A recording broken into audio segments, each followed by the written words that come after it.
Alisson Guedes Pessoa, cirurgião dentista com mestrado em periodontia, professor da Universidade Federal de Pernambuco, dedicado às atividades espíritas, proferindo palestras nas mais diversas cidades brasileiras. Trabalhador do Grupo Espírita Francisco de Assis, em Recife. Com vocês, com todos nós, o nosso companheiro Alisson.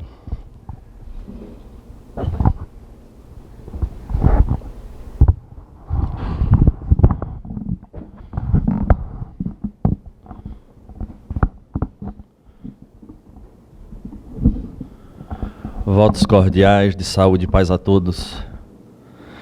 É uma satisfação, uma alegria imensa retornar a esta cidade, rever corações tão queridos. Acreditem, e não estou falando isso apenas para estar agradando, mas quando o carro parou ali na frente e já fui recepcionado por pessoas que eu tenho um carinho extremo, e aí eu ouvi de um deles e disse: olha, a gente está aqui embaixo já para te dar um abraço, porque quando você subir lá vai ter o fã-clube.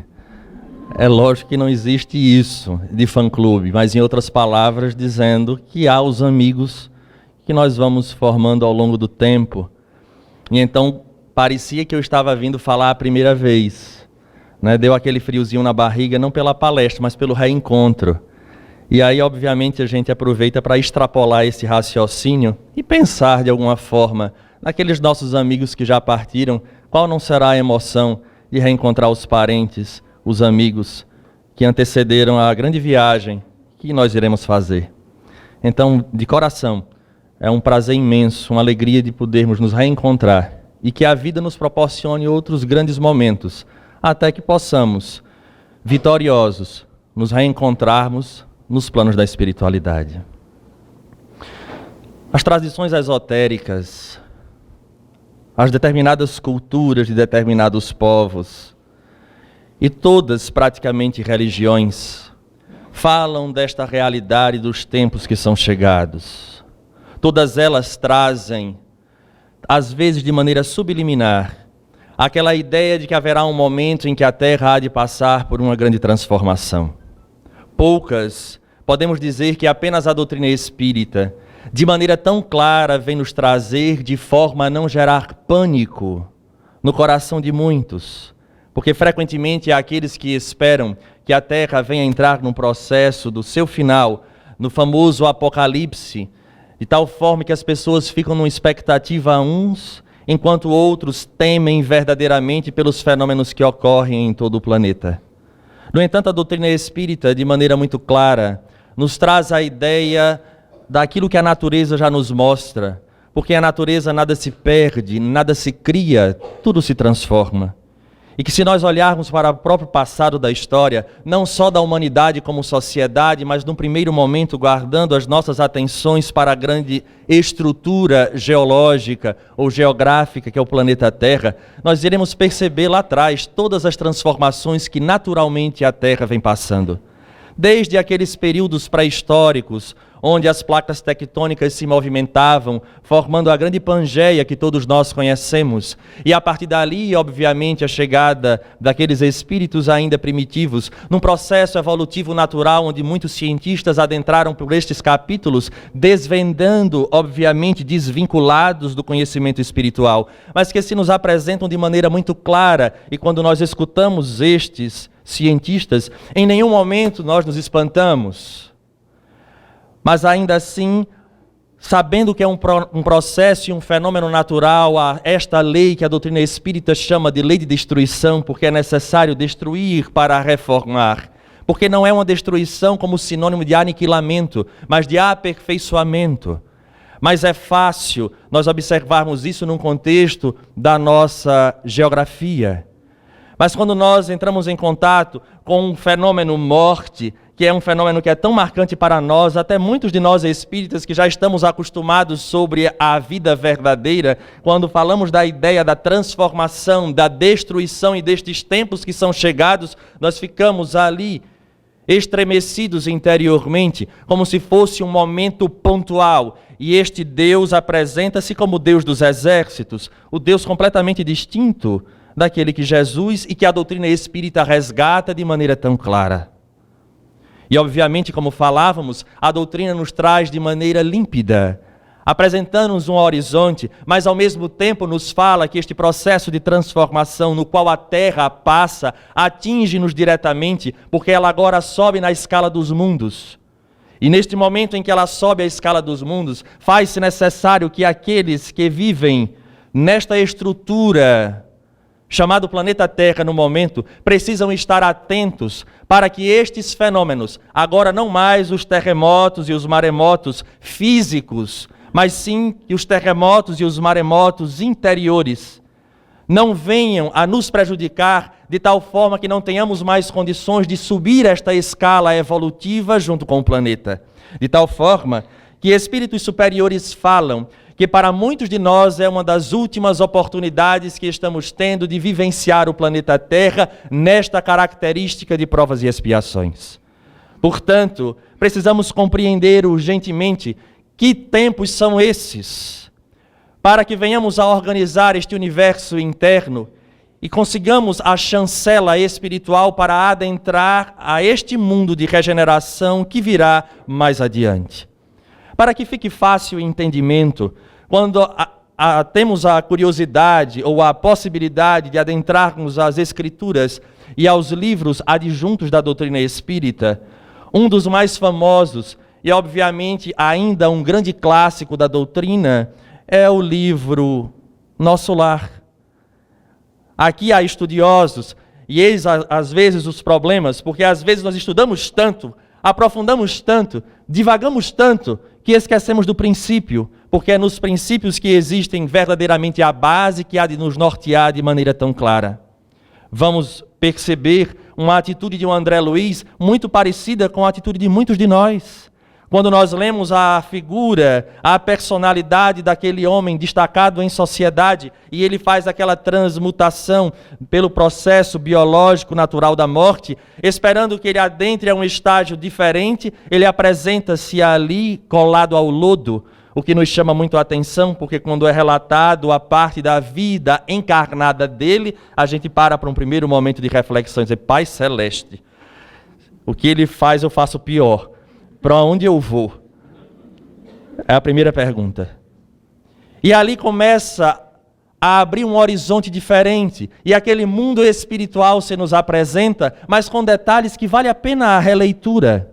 E ali nós vamos observar André Luiz recebendo o auxílio do ministro Clarencio, recebendo uma chancela temporária para que ele caminhe pelo complexo Nosso Lar para conhecer as diversas atividades. E muitos de nós não nos apercebemos que ele começa aqui e acolá, e as situações vão se sucedendo até aquele encontro crucial que ele tem juntamente com a senhora chamada Idalina diante da figura do ministro Clarencio, quando ele vai solicitar um trabalho, e depois que Clarencio, num termo muito horizontal da nossa realidade humana, que descasca a dona Idalina, ele já repensa.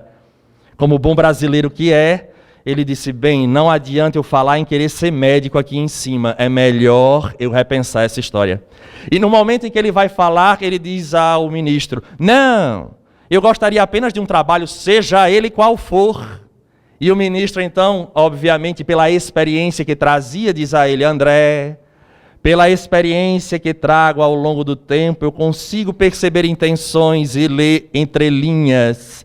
Em outras palavras, ele disse: não adianta você me enganar. O que você deseja aqui é ser o mesmo médico que você era na Terra, numa posição diferenciada. E a partir dali ele faz a mesma coisa que fez com Dona Idalina. Descasca André Luiz. Você nunca deu valor aos livros, não sabia o valor que custava aos seus pais, as noites de sono que perderam para que você tivesse a educação. Foi formado em medicina, já ganhou uma clínica, não começou a clinicar com os pobres, mas para os mais ricos. E eu confesso aos senhores, que tem hora que eu leio aquilo ali e digo: mas tinha necessidade disso tudo? Não tinha, para quê? Mas ele vai com todo afinco, e no final ele diz: eu não só tenho palavras amargas. Eu disse: também, depois de bater desse jeito, tem que aliviar. Porque senão o rapaz vai entrar num processo depressivo que não vai sair das câmaras retificadoras. Não tem como. E ali chega um momento onde ele descobre saindo da figura e da posição do médico, adentrando agora como auxiliar de enfermagem, limpando as excreções daquelas almas sofridas no qual ele havia chegado da mesma maneira. E assim o livro se desenrola. E para que venhamos a entender o que estamos tentando passar, é que quando ele consegue a permissão para visitar a sua família, ele se depara com uma situação que ele jamais havia imaginado. Esperava que a sua esposa estivesse sofrida, com saudade. Só que a saudade foi tamanha que precisou de um substituto para aquecer o corpo. E aí quando ele se depara com a realidade, obviamente, é o encontro do homem velho com o homem novo. E a partir dali ele sai do quarto quase que revoltado e começa a vir aquele homem velho, as velhas lembranças da posse, do egoísmo e de tantas situações que permeiam a nossa vida, tanto quanto permearam a vida do André Luiz. Mas naquele mesmo instante ele dá o famoso freio de arrumação, onde ele começa a refletir as experiências que teve e que está tendo nesta passagem em nosso lar, com a permissão que o ministro Clarencio havia lhe dado. E então, ali ele para e diz, eu não posso, eu não tenho mais o direito, preciso entender, porque se fosse eu no lugar dela, provavelmente agiria da mesma maneira. Se não fosse este rapaz que hoje auxilia e que encontra-se como companheiro da minha esposa, como ela estaria? E ele começa a ver por um ângulo diferente, optando pelo sentimento da fraternidade, da tolerância, da alteridade, de colocar-se no lugar do outro, na condição em que o outro se encontra, entendendo-o de maneira real e concreta. E a partir dali ele solicita a ajuda de uma companheira das câmaras de retificação que vem auxiliar o atual marido da sua esposa. E aí vem a grande surpresa. Vencendo esta etapa, deixando-o de melhor saúde, onde ele estava apresentando alguns sinais de doença e ele auxilia o atual marido da esposa, ele então retorna ao nosso lar sendo recebido por todos aqueles espíritos que o auxiliaram durante o estágio em nosso lar. E para que venhamos a entender o que estamos tentando passar, Clarencio, o ministro Clarencio resume numa única frase: André Luiz, você agora é cidadão de nosso lar. Não era mais a condição de ter uma autorização, ele era cidadão, porque ele agora atingiu o nível moral para fazer parte daquela colônia espiritual de transição, de passagem. Assim acontecerá com cada um de nós. Nós estamos nesse momento da transição planetária, estamos no durante, que é aquilo que vem antes do depois e depois do antes. É a tradução do durante. Todo mundo já sabe disso. Então, neste exato momento, nós estamos tendo esta experiência e recebemos em nossa mão um manancial que irá nos nortear para que possamos atingir este nível espiritual que nos dará a condição de permanecermos na psicosfera deste ambiente que tanto desejamos. Daí Jesus, então, para a doutrina espírita, apresenta-se como guia e um modelo, não apenas por apresentar a aquele Deus de uma forma diferente. Ele não é apenas aquele que divide a história em antes e depois, não só num contexto coletivo histórico, mas também individual. Mas, acima de tudo, ele torna-se um mestre, porque o mestre tem a característica de lecionar. Ele não é um doutor, porque, inclusive, na nossa realidade, o doutor é aquele que está voltado às pesquisas, mas ele é um mestre em excelência. Ele veio para lecionar o roteiro, o caminho que nós devemos trilhar, porque este é individual. Não tem alternativas. Não tenho como arrastar aquele ou aquela que está ao meu lado para atingir o nível. Nem posso utilizar esta realidade como desculpa para não ascender. Eu não fiz porque meu marido não ia, minha esposa não ia, eu também não vou. E assim vou permitir. E assim eu fico estacionado. Não teremos essa argumentação. Será impossível nós partirmos dessa realidade. Porque essa realidade ela é igual a cartão de crédito. Pessoal e intransferível. Inclusive nós recebemos um crédito, nós sabemos disso. Ao virmos à Terra nos é dado o cartão. Utilize os créditos, agora tenha a certeza, depois a fatura chega. Só não esqueçam disso. Porque enquanto a gente passa, a gente não lembra que daqui a 30 dias volta. E aí a gente vai utilizando. Até que chega um momento em que chega de surpresa.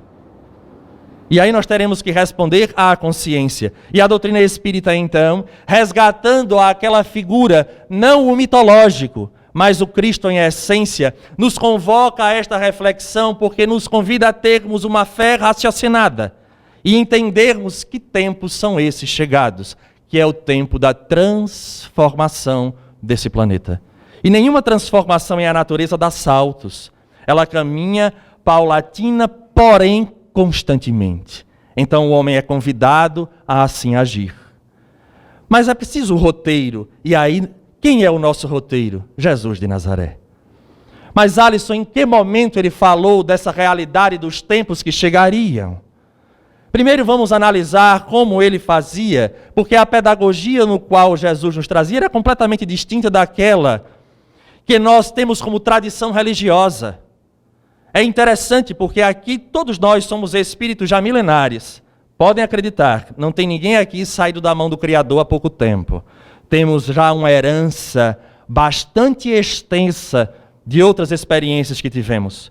Mas no contexto da experiência religiosa, pouquíssimas vezes nós tivemos essa experiência realmente no campo da transcendência.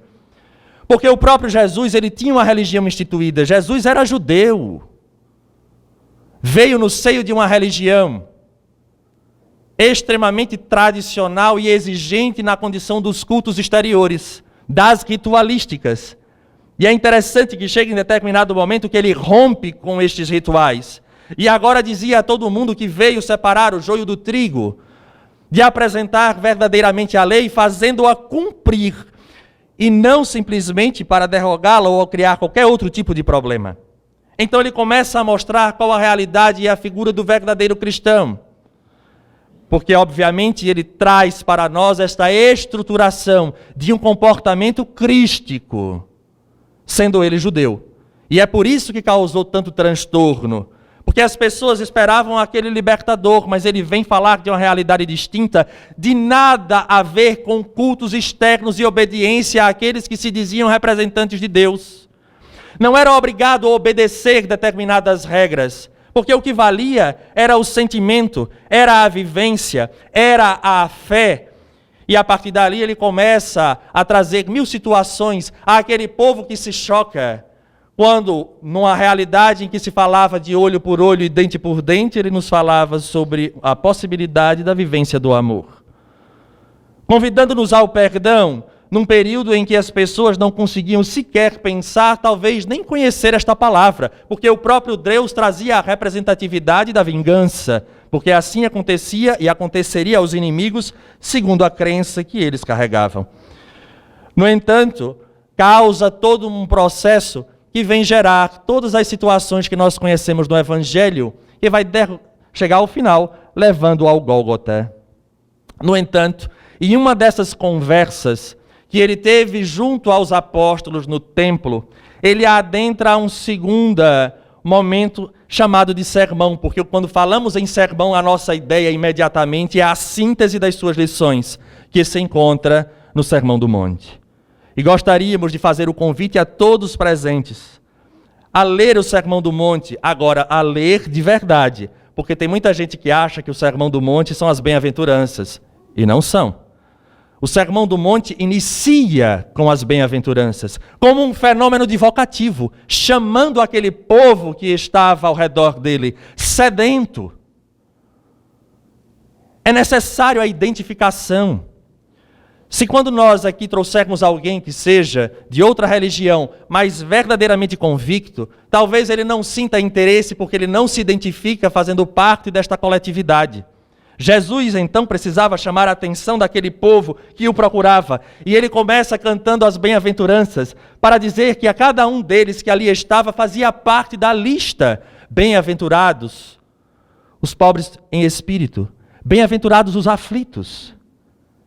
E a partir dali as pessoas diziam, como é? Felizes os pobres pelo espírito, felizes os aflitos, felizes os misericordiosos, os pacificadores. E as pessoas começavam a se identificar. Eu sou o sofredor. Eu sou perseguido pela justiça. Eu sou misericordioso, Ele está falando para mim. E neste processo da identificação, Jesus então começa o Sermão do Monte. E aí ele vai se derramar pelo capítulo 5º, 6º e 7º do Evangelho de Mateus. Quando nós lemos, nós verdadeiramente passamos a entender aquela frase que é repetida por quase todos os palestrantes, que Mahatma Gandhi, ao entrar em contato com o Sermão do Monte, disse: se todos os livros sagrados da humanidade se perdessem e apenas o Sermão do Monte fosse salvo, nada havia se perdido. Não é das bem-aventuranças, é do todo. Porque fiquem pensando, que sermão curto? Uma bem-aventurança? Danado de sermão? Então ele vai além e é a síntese das suas lições. Mas o segundo momento é o momento chamado do sermão profético. E é exatamente o sermão profético que fala da realidade dos nossos dias. E é a partir daí que nós precisamos partir para entender que ele fala da realidade da geografia do planeta. Mas ele também vem falar da realidade de cada um de nós, dos terremotos e maremotos morais. Mas não seria justo, como um mestre, ele chamar a atenção para determinados problemas, como um professor que apresenta ao seu aluno na área de saúde as patologias que existem e não dê a ele a condição de diagnosticar e de curar. Não seria mestre. Ou então não completou a sua tarefa, mas no Sermão do Monte ele nos dá a característica, a condição de nós identificarmos se este realmente é o momento, mas ao mesmo tempo nos dá a condição de termos o conhecimento seguro para agirmos de tal forma para não sofrermos as consequências desta patologia coletiva, se é que nós podemos assim dizer, que estamos passando nesta fase.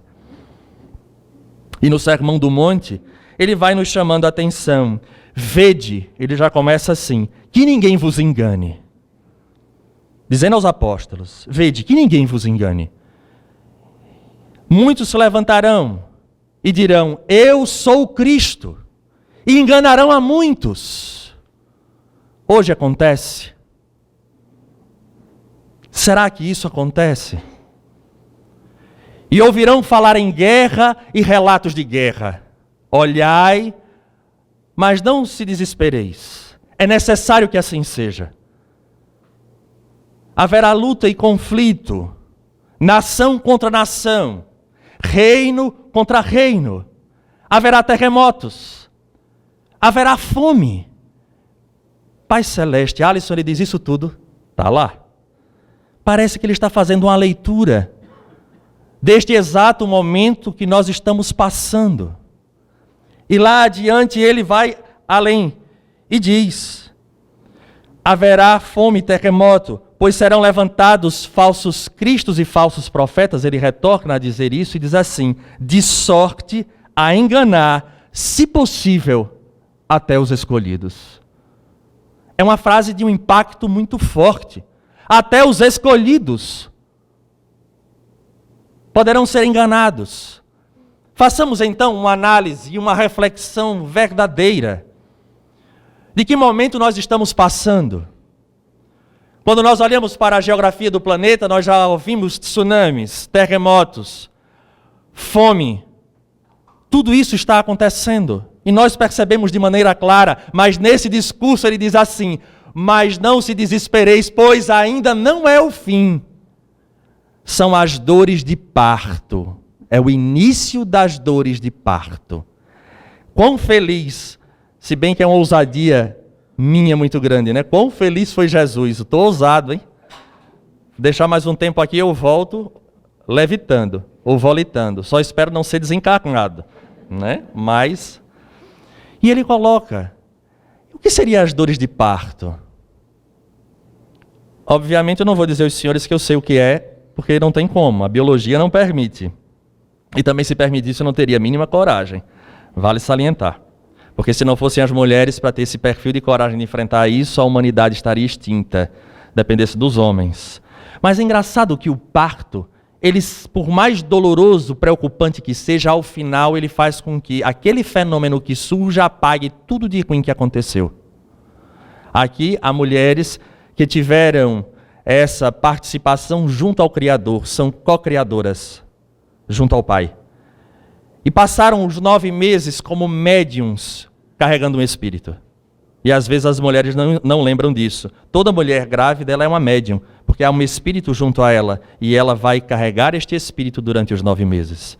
E naquele momento em que começam as dores de parto realmente, há um mesclado entre a dor, dependendo dela, o desespero, mas também lá no fundo uma condição de esperança, porque está surgindo um novo sentimento. E numa propaganda muito feliz que nós vimos, quando nasce o filho, nasce uma mãe. E naquele primeiro choro, que aquela criança vem a dar, dizendo que chegou à terra novamente, apaga-se todas as dores. Principalmente quando no movimento instintivo, voltando ao tempo da animalidade em que a leoa lambe a sua cria, trazem agora a criança ao peito da mãe e mesmo como está, beija e sente algo que, segundo fala, é inexplicável, a tal ponto de dar a vida por aquela criatura. Daí a beleza da pedagogia divina, trazendo às vezes ao braço o algoz de ontem, porque a lei suprema é a lei de amor. E a partir dali, o pai e a mãe dão a vida por ele. Não há nada mais perfeito do que esse mecanismo. Daí as dores de parto. É o momento das convulsões, das dores, dos nossos conflitos dos mais diversos, no contexto social e no contexto individual.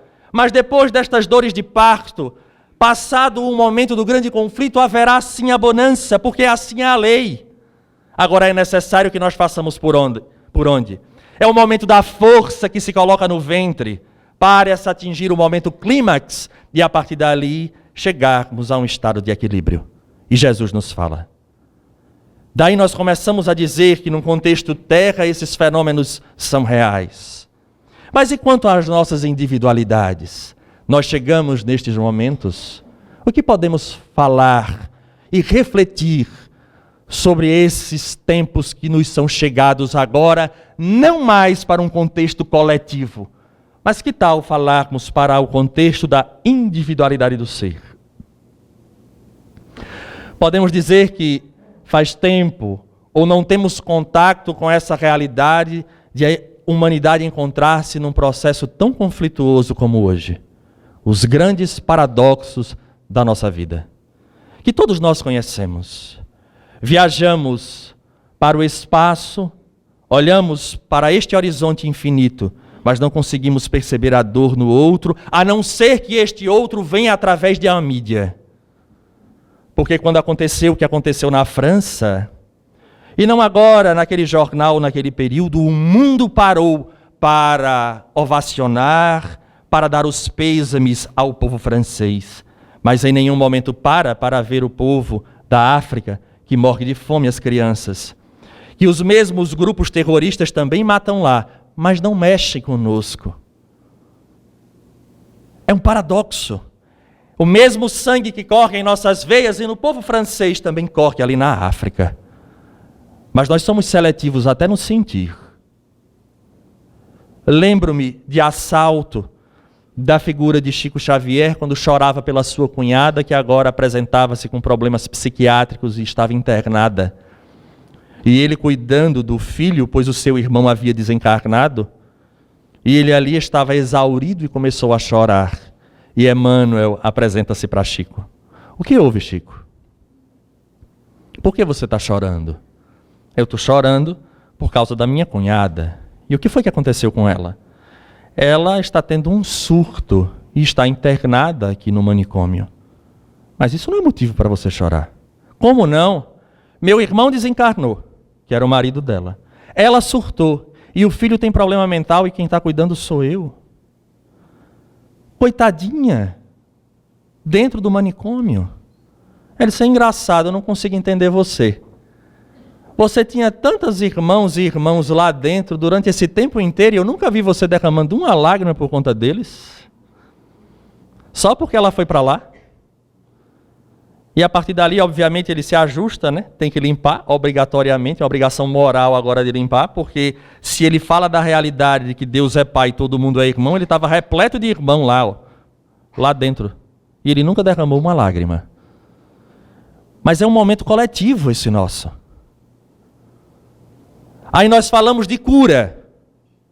E as pessoas buscam e a medicina mergulha no conhecimento do microcosmo, mas há pessoas ainda hoje que morrem de frio e de fome. E de uma intolerância, às vezes, que nós temos quando nos deparamos na rua, que nos choca. Quando passa e caímos no bom senso, nós, meu Deus, eu sou espírita. E está aqui, está lá no sermão profético. Mas levantar-se-á falsos cristos e falsos profetas. E obviamente nós ficamos olhando para aqueles que vêm ao púlpito, ou diante das grandes igrejas tradicionais, a falar da realidade, mas sejamos mais corajosos, porque na verdade a proposta é de autoconhecimento e precisamos desvendar esse grande mistério para atingirmos essa plenitude que tanto desejamos. Observemos se o mundo não apresenta-se essa conturbação. Há um grande número de ansiosos, não aqui, porque nós espíritas não passamos por ansiedade. Há o grande outro grupo dos solitários, um imenso grupo de depressivos. Quantas situações o mundo está de cabeça para baixo. E aí eu me lembro de uma amiga que dizia, parem o mundo que eu quero descer, porque o negócio está complicado. Então nós estamos sendo levados de roldão e não estamos nos apercebendo. Mas nós somos espíritas, recebemos uma orientação e uma informação distinta. Mas Alisson, quem é que está nos dando? Obviamente os espíritos nos trazem de maneira muito clara as lições de Jesus, mas Jesus é o nosso guia e roteiro. Daí nada melhor do que voltar para continuar a leitura deste sermão e vamos nos impressionar. Quando Jesus então nos fala das saídas para estarmos não no contexto desses grandes grupos, mas agirmos de forma diferente, porque assim é a atitude daqueles que conheceram a figura de Jesus de Nazaré.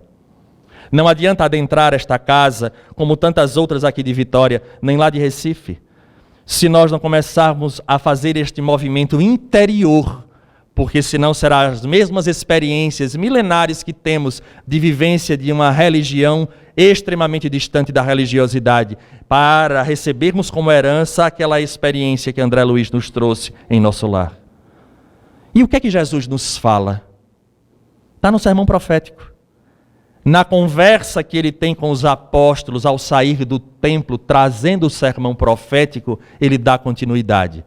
E nos fala de 3 parábolas que devem ser o norte da nossa existência, obviamente calcada na lei tríplice que ele traz do Velho Testamento, do amar a Deus e ao próximo como se ama a si mesmo. Mas ele traz 3 parábolas fundamentais, que se nós traduzirmos à luz da doutrina espírita, agora ficará fácil o entendimento, não a vivência, porque esta vai exigir sempre de nós muito esforço, porque para mudar é necessário uma vontade firme, segundo relata os Espíritos em O Evangelho segundo o Espiritismo. A primeira parábola que ele nos fala é a parábola do servo vigilante.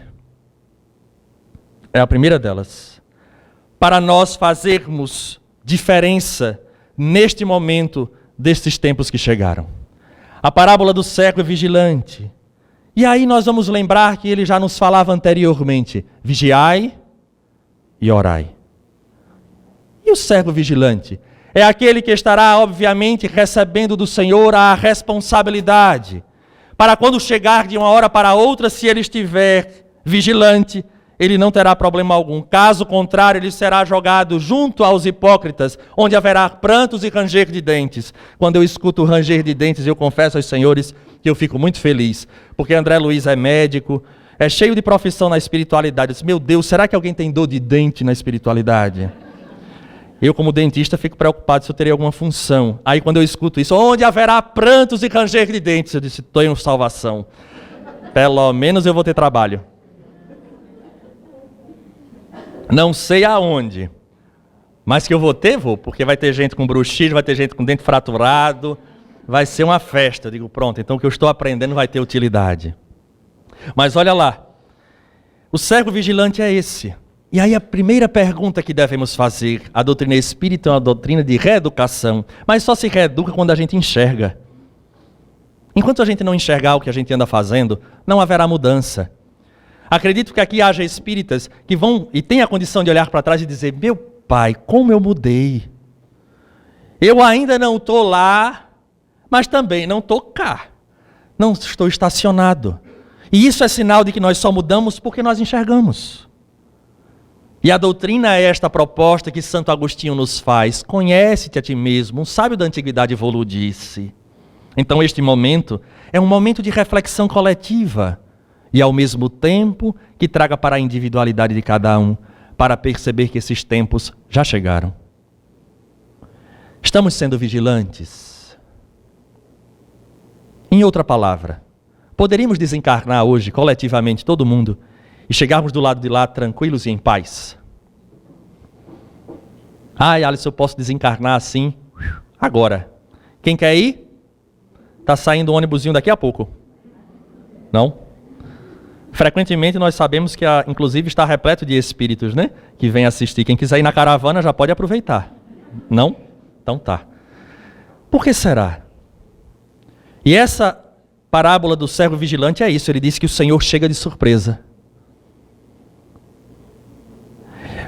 Por falar em surpresa, me permitam, eu tenho um amigo espírita no interior do estado de Pernambuco, em torno de 6, 7 horas da capital.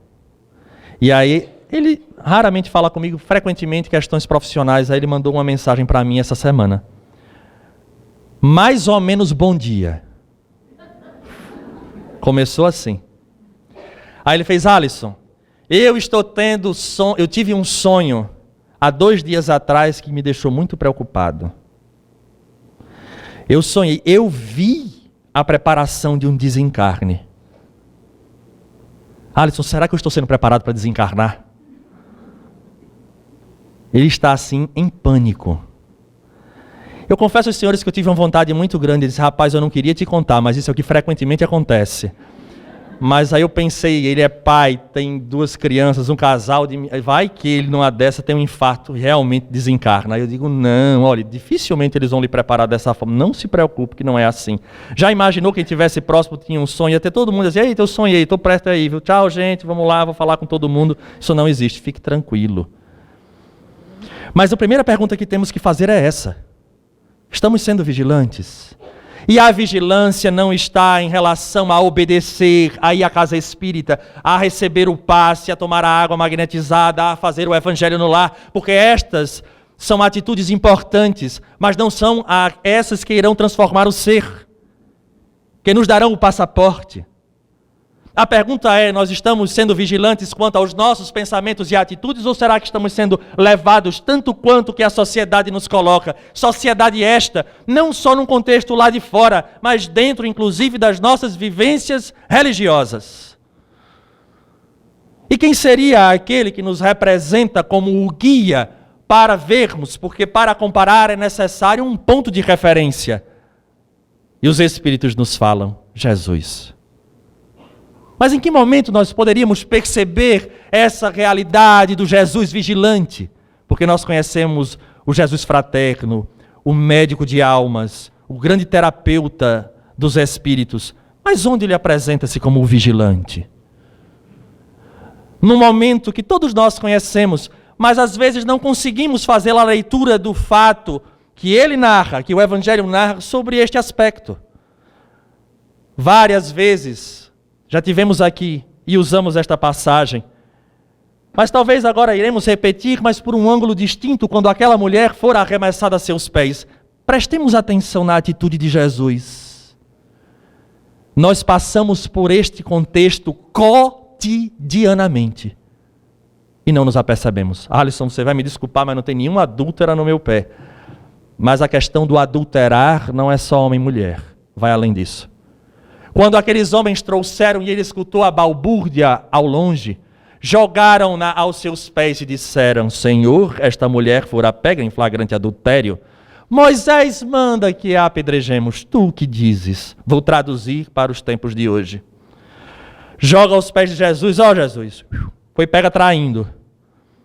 Você sabe que na nossa lei, não aquela que está escrita verdadeiramente, mas a nossa lei aqui por convenção, uma mulher dessa tem que ser execrada da sociedade. Você não vai execrar também, não? Está todo mundo dizendo aqui que tem que execrar. E você vai dizer o quê? Sim, Alisson, mas e eu? Nós passamos por isso todos os dias. Esta pressão social nos acompanha desde o momento que colocamos os pés do lado de fora da cama, para que venhamos elencar e eleger os valores que a sociedade diz que nós temos que ter, adquirir, conquistar, ser. Porque todo mundo diz que é assim. E você vai dizer o quê? E você vai fazer o quê? Se no momento alguém de maneira equivocada te trai, não é possível que você venha perdoar esta pessoa. Como não? Porque esse é o comportamento da coletividade. Se alguém te fez um mal, não deixe barato não. Vá lá e dê a resposta. Ou um pai que diz a uma criança, chegou batido em casa, vai apanhar. Ou então vai aprender como se faz para voltar lá e bater na criança. Porque é assim que tem que ser. É a sociedade que diz. E nós, como cegos, como invigilantes, assim nós fazemos. Olha, fulaninho comprou um carro novo. Eu não sei se tem aqui, mas a gente vive dizendo lá, o jardim do vizinho é sempre mais bonito. Né? Nós estávamos ouvindo uma história há pouco, e aí dizia, mas rapaz, fulano se separou de cicrana. Mas eles aparentavam um casal tão harmônico. É porque nós vivemos afivelando as nossas máscaras para dar satisfação a tudo e a todos. É isso. Nós não temos o que Jesus apresentava e ele nos convida, porque todo aquele que conhece o Evangelho, ele tem uma obrigação moral de ser diferente. Eu lembro-me, naquele momento da nossa juventude, não fazendo nenhum juízo de mérito em relação a vícios, e já disse isso aqui, meu pai dizia assim, meu filho, você vai sair com seus amigos e não deixe que eles lhe obriguem a ter a experiência do álcool. E vão dizer a você, mas você não é homem não? Responda, sou não. Eu sou super-homem, porque eu não preciso disso, de nenhum aditivo, para ficar alegre numa festa.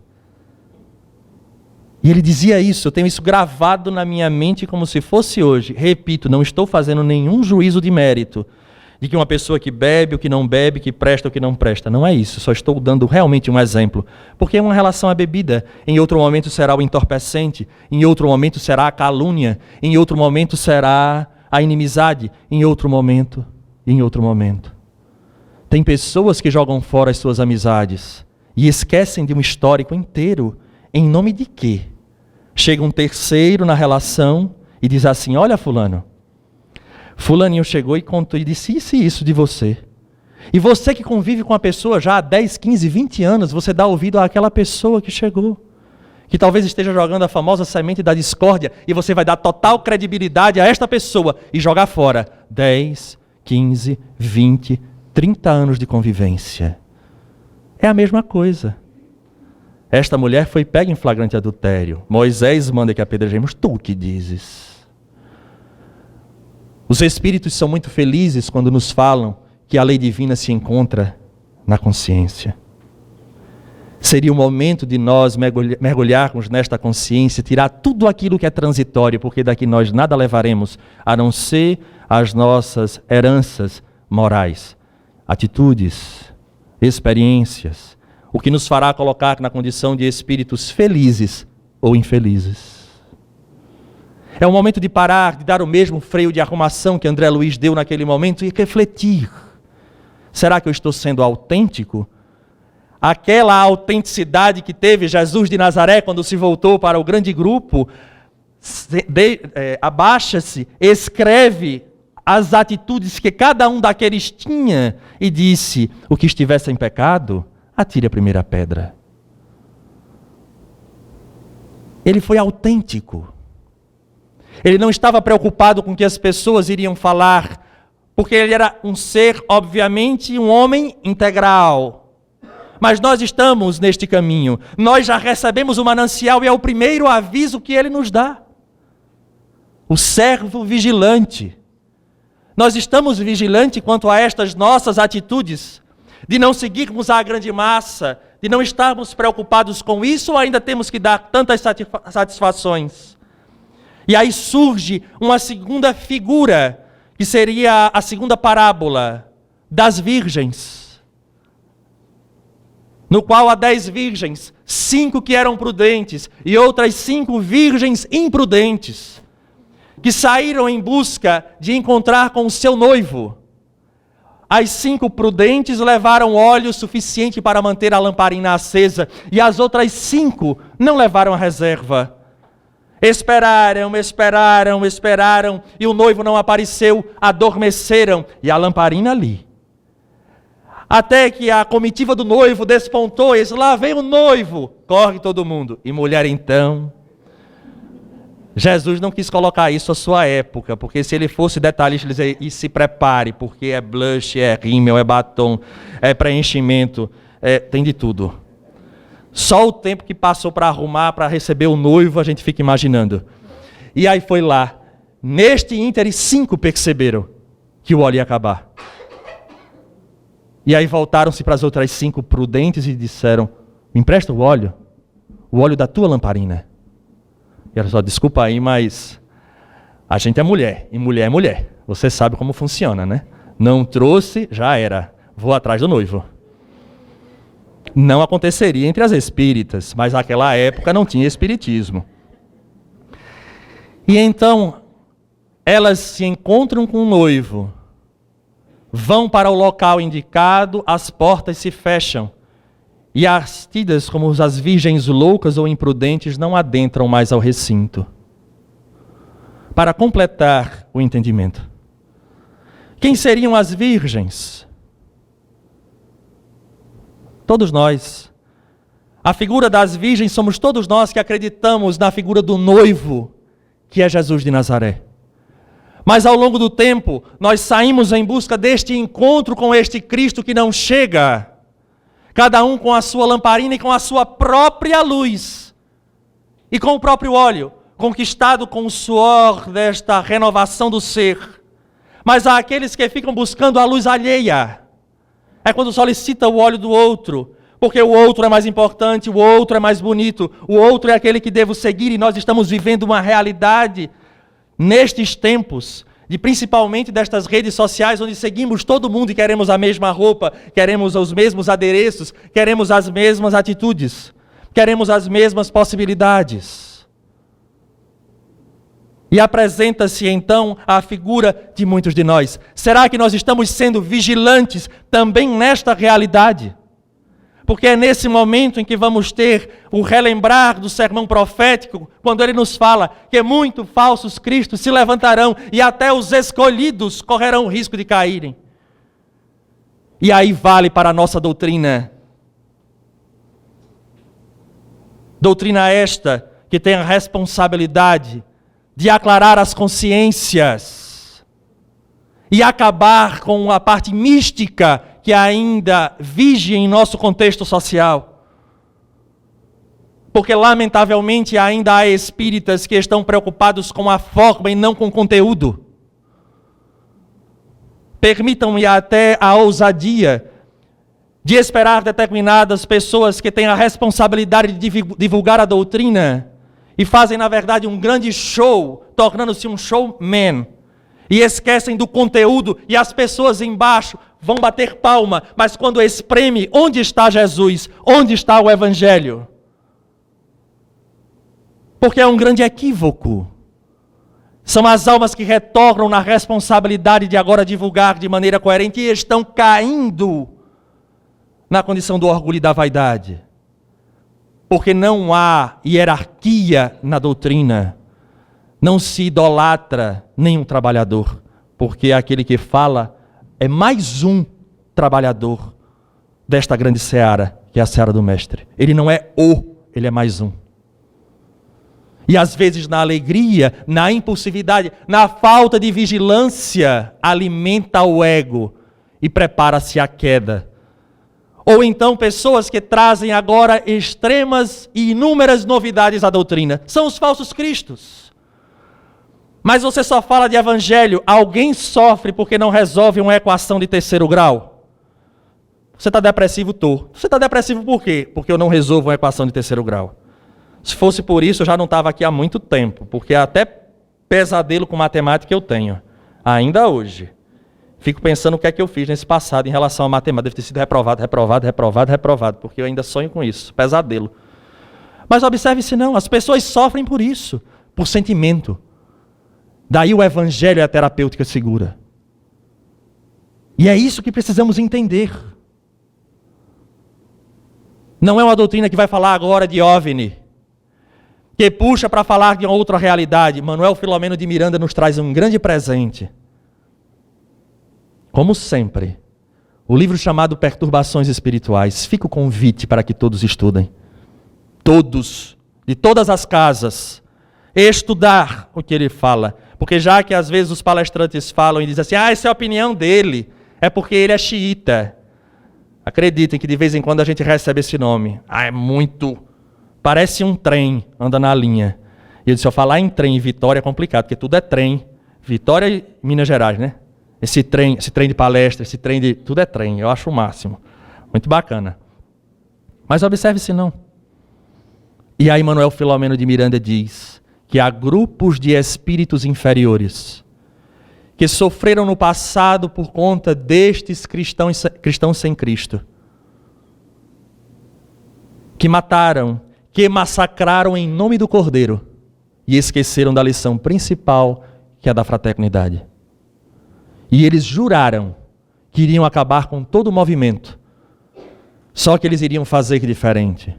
Não mais trazendo as complicações do passado num contexto de sociedade, mas já haverá um processo de implosão do movimento espírita.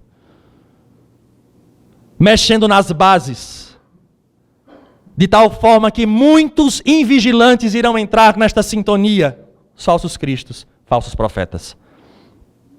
E aí vamos observar pessoas que querem fazer releitura, e Manuel Filomeno de Miranda fala com todas as letras, está lá escrito. Quem quiser leia, para saber se o que eu estou dizendo é verdade ou não. E ele diz, pessoas médiuns, que estarão envolvidos por espíritos, que estão desejando fazer uma releitura dos princípios da doutrina, acrescentando em verdades. Está lá, no livro. E pessoas que aplaudem e que estimulam. Vale lembrar que a doutrina também nos fala que nós somos corresponsáveis, porque quando eu promovo, eu também sou responsável. Já dizia Antony de Saint-Exupéry, no Pequeno Príncipe, nós somos eternamente responsáveis por aquilo ou por aqueles a quem cativamos. O que eu desperto no outro, eu irei responder.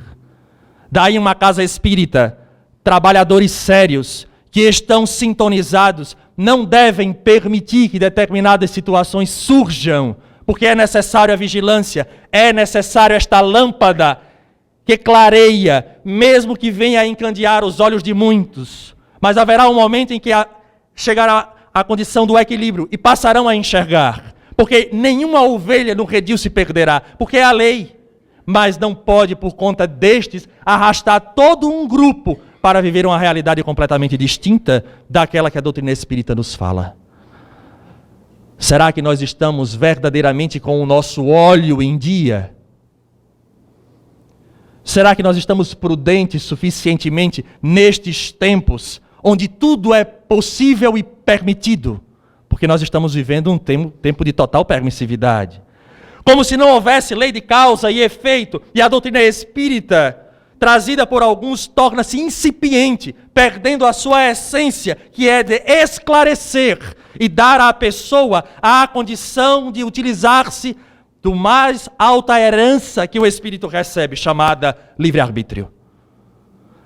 Aqui não é local de condenação, aqui não é local de julgamento, aqui é local de esclarecimento, porque vem do termo educar, porque é educação, de educere, de tirar de dentro. Fazer com que o ser entre em contato com estas leis morais. E agora, detentor do conhecimento, possa manter a sua lâmpada acesa para entrar em contato e filiar-se a este noivo que é Jesus de Nazaré. Ah, não, mas eu tenho medo de falar a verdade porque eu posso magoar, posso ser mal interpretado, posso. Jesus dizia que seja o seu sim, sim e não, não. Sabe por quê? Porque quem vai chegar do lado de lá somos nós. E não haverá desculpa, nem pretexto. Ah, mas é porque fulano. Ah, mas é porque fulana. Ah, mas é porque todo mundo chamava. É porque todo mundo dizia que o assunto era importante. É porque todo mundo. O mundo clama. O mundo hoje clama por uma orientação segura. Para que apazigue os nossos sentimentos desequilibrados, as nossas emoções agudas. Os nossos conflitos que são os mais diversos. Mesmo quando nós afivelamos a máscara do equilíbrio e da paz. Muitos de nós traz dores que nós nem imaginamos. E a doutrina espírita tem esta medicação, tem esta terapêutica segura, mas é necessário que a pessoa conheça. Não, mas vamos trazer o tema agora, importantíssimo tal. Este tema vai trazer algo para a nossa reestruturação como espírito imortal? Se não, não percamos tempo, porque esse noivo chegará também sem avisar. Está lá na parábola. Tanto quanto o cego vigilante entrará em contato com o Senhor também de forma a não ser avisado. E esse mesmo fenômeno se repete na parábola das virgens. O noivo chega sem avisar. E aí nós iremos perceber com o resultado se nós estamos verdadeiramente tendo a autenticidade, se estamos seguindo a quem devemos seguir. A figura do noivo, a figura da virgem ou da noiva, num termo de simbologia do próprio Velho Testamento, ele é contrário à figura da prostituta. Porque a prostituta apresenta-se com vários donos. Estou falando em termos agora de Velho Testamento. E quem tem vários donos não consegue servir a nenhum deles. É essa a diferença. E aí a pergunta, a quem nós servimos nestes tempos de transição? Nestes tempos que já chegaram, a quem servimos? E o Evangelho, é claro, não se serve a dois senhores. Ou a Deus, ou a Mamon. Livre-arbítrio. Mas a doutrina precisa dizer a cada um de nós, olha, se você escolher por aqui, o resultado será aquele. Se você escolher por esse outro, o resultado será aquele. E quando a gente duvida, vale pesquisar, mergulhar no que Allan Kardec nos mostra, naquela atitude da investigação séria, pois a literatura espírita séria é plena e repleta de exemplos. Daí a gente faz a separação do joio do trigo e vê se é verdade. Daí a primeira atitude, a da vigilância. A segunda, essa condição do acender à própria luz. E a terceira passagem que existe neste sermão profético é a parábola dos talentos. Olha que beleza. Parábola linda e que nos traz tantos ensinamentos. Todos nós aqui conhecemos que o senhor da vinha foi fazer uma viagem, chama 3 servos e entrega 5 talentos a um, 2 talentos a outro e 1 talento a um terceiro. E diz a ele que vai viajar por tempo indeterminado e depois ele retornará, também sem avisar. Mesmo no nosso período com e-mail, com Facebook, com Instagram, nem hoje ele avisa. Chega sem avisar. E a partir dali vai tomar agora de cada um desses servos o que nos foi dado. Nós sabemos que historicamente talento era uma moeda, mas a faceta filosófica da doutrina espírita nos permite fazer estas incursões na filosofia, observando o que Paulo de Tarso dizia: a letra mata, o espírito vivifica. Então nós podemos fazer uma análise no capítulo da filosofia. Que talentos são esses? Que tal interpretarmos de uma forma diferente, de tal maneira que não fora o Senhor que viajou, mas nós, os servos, que deixamos a erraticidade e que venhamos à terra recebendo os nossos talentos dos mais diversos. Um recebeu 5, o outro 2 e o outro recebeu 1. Nós temos potencialidades, possibilidades, E o mais interessante, que torna-se mais complexa esta passagem, é porque nós sabemos que temos um passado. E num acordo com a espiritualidade, nós dissemos, olha, eu preciso de uma nova chance. E Deus, em sua misericórdia, permite que nós venhamos à terra novamente. E nós combinamos, com este talento que agora eu tenho, irei plantar diferente. Irei fazer diferente. Mas para que nós venhamos a plantar, é necessário ter estes dois anteriores virtudes, a vigilância, bem como a condição da lamparina, que seria o discernimento. Mas, Alisson, por quê? É importante. Porque nós não sabemos com quem nós iremos encontrar, nem as circunstâncias que iremos nos deparar. É necessário ter um código, para que venhamos a agir de acordo com este código. Daí ele nos solicitava a condição da vigilância e da oração para entrarmos em sintonia e utilizar o código. E qual o código que nós devemos usar? Está na consciência, são as leis divinas. Porque nós lembramos de elevar o pensamento na hora da dor, do sofrimento, mas na hora em que as coisas boas surgem, em nenhum momento nós perguntamos, será que verdadeiramente é este o nosso caminho? Não, veio de Deus, é bom, veio de Deus. Será que é sempre assim? Ou para às vezes nos desvirtuar do caminho? Porque a porta é estreita. E numa leitura moderna, ela é estreita e baixa. Não sei se vocês sabiam disso. Na leitura moderna, ela é estreita e baixa, porque o nariz empinado não passa, ele fica ali na porta. Né? Ele até consegue afinar, mas quando levanta a cabeça, bate. E aí a gente começa a perceber, precisamos ter um código. Daí essa história de dizer, não tem uma maneira tem uma maneira. Porque senão não teria sentido Jesus ter vindo à Terra. E ele não poderia ser chamado de mestre se ele não ensinasse o caminho. Então precisamos ter um código. Para a partir de agora utilizar este talento. Porque tem pessoas que utilizam o talento para o mal. Mesmo que a pessoa não ache que é mal, ele está utilizando para o mal. Se é o dom da oratória, envolve as pessoas em verdades. Se é a condição de ser adorado por muitos, envolve a muitos fazendo com que caiam. Se é o egoísmo, se é o orgulho, se é a vaidade, faz com que a pessoa utilize daquele manancial que tem para atingir os seus objetivos dentro da horizontalidade, até dentro de casas espíritas isso acontece.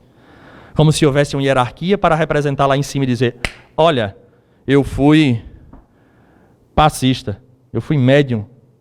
E antigamente ainda tinha a história de médium principal da casa. Eu sou o médium principal, deve ter uma camisa na espiritualidade principal.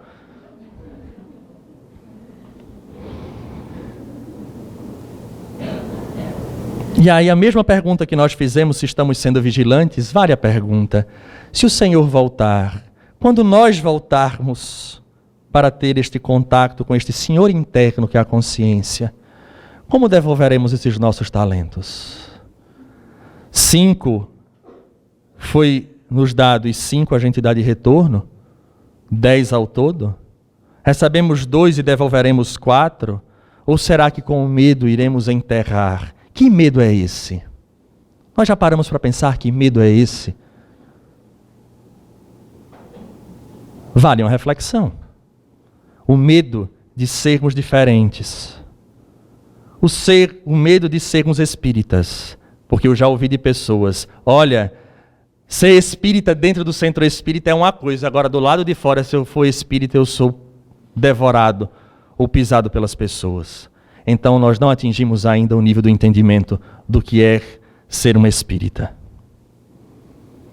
É esse que enterra o talento. Porque tem medo do que as pessoas irão falar, tem medo de não atingir o ponto que a nossa coletividade diz que todos nós temos que atingir. Ser diferenciado na sociedade, até que aconteça determinadas situações que tragam à tona e ficamos chocados. Como aquela pessoa pôde fazer aquilo? Mas é tão fácil julgar. Nós somos tão complexos. Nesse momento nós fazemos como aqueles homens que queriam apedrejar a mulher. Mas muitos de nós, nesses nossos conflitos e nas intimidades dos nossos lares ou nos momentos de silêncio, nós sabemos o que nós fizemos ou como agimos, mas conseguimos esconder para muitos da coletividade, mas para a consciência não. E quando desencarna, entra num processo de loucura e volta numa nova encarnação, trazendo dores, das mais agudas, principalmente nos campos da psiquiatria, do Alzheimer, de tantos outros problemas, fruto deste esconder ou desta dicotomia de ter vivido a aparência enquanto na intimidade era outra realidade. O que estamos fazendo com os nossos talentos? É óbvio que nós somos impulsionados a dizer, mas Alisson, é porque você não convive onde eu convivo. Ainda bem que ninguém pensou nisso, fico muito feliz, né? É só servir como exemplo, mas se você morasse na casa que eu moro, se você trabalhasse no local que eu trabalho, se você tivesse o chefe que eu tenho, ou o subordinado que eu tenho, você não falaria isso. E aí eu tenho que pedir socorro neste momento ao Evangelho, que deve ser o nosso norte. Jesus no sermão ele fala assim, vós sois o sal. O sal. Pode falar, mas ninguém ser reprovado não. O sal da terra. Não é assim que ele diz? Vós sois o sal da terra. Então vamos lembrar. Alguém aqui gosta de cozinhar? Ótimo, pelo menos eu não estou só. Né? Porque eu pensei que até isso eu ia ser sozinho. Eu já pensei em abrir um restaurante aqui, porque eu disse, olha, se ninguém cozinha, todo mundo come fora. Vamos investir. Veja como nós estamos chiques. Vou dar um exemplo, por favor, prestemos atenção. Vamos cozinhar 1 quilo de feijão. Olha como nós estamos. Só podia estar num centro assim, seleto, né? Eu não vou nem colocar 1 quilo de alho, porque senão aí já é exagero. Vamos ficar só com feijão. Qual seria a proporção? Eu preciso salgar o feijão. Eu posso para 1 quilo de feijão usar 1 quilo de sal? Não, né? O que é que vai acontecer? Vai ter pouco feijão no sal. Vai ficar extremamente salgado. Pouco sal para muito feijão. Não é assim que deve ser para 1 quilo de feijão? Vós sois o sal da terra. Se nós temos estes talentos, nós temos que estar cercados de pessoas que necessitam deste sal. Daí a pedagogia divina age de maneira diferente. Para o ignorante, ele traz o sábio. Porque para uma sala de aula não existe um professor para cada aluno. Existe um mestre para uma turma de 40, 50 ou 60. Nestes tempos, nós somos os apóstolos da nova era. Ide e pregai. Nós somos o sal. Então é necessário que a gente esteja nos locais sombrios. Porque nós estamos no local que nós necessitamos e que este planeta, no momento da sua transição, precisa. Daí, se eu estou no meio de pessoas que não me compreendem, mas eu tenho a arma, no bom sentido, eu tenho o conhecimento de que necessito ser aquele que tolera, porque o próprio Francisco de Assis, numa prece que leva o seu nome, apesar de não ter sido citada por ele, fala exatamente isso. Senhor, fazei-me instrumento de... Onde houver ódio, que eu leve o perdão. E a partir dali, onde houver ódio, que eu leve o amor, perdão. E aí começa. Porque nós somos o sal da terra. Mas nós queremos ser o quê? Espíritas, num tempo de transição planetária, para viver no Éden. Num paraíso que não existe. Na tranquilidade dos mares, tanto daqui como os da minha terra, deitado numa rede tomando uma água de coco e dizer, agora eu me encontro em paz. Continuaremos com os mesmos conflitos, com os nossos mesmos problemas. Num movimento de inércia. Daí a pergunta, o que estamos fazendo com os nossos talentos? Porque ele mesmo dizia, renuncia a ti mesmo, segue-me tu, o que importa os outros? É a você que eu quero. Então chega esses tempos, e numa figura para nós fecharmos o raciocínio, num momento que eu acho lindo do Evangelho, quando ele está naquele mar revolto, dormindo na intimidade da embarcação, o tempo vira. O mar balança, o vento sopra com toda a força, e os apóstolos começam a entrar em desespero e olham para Jesus e ele permanece dormindo. E nós conhecemos o que acontece. Acordam a figura do mestre. Mestre, o barco vai afundar. E numa beleza, utilizando na nossa capacidade de imaginar, Jesus acorda, vai à proa do barco, abre os braços e dá ordem para que o vento e os mares se acalmem.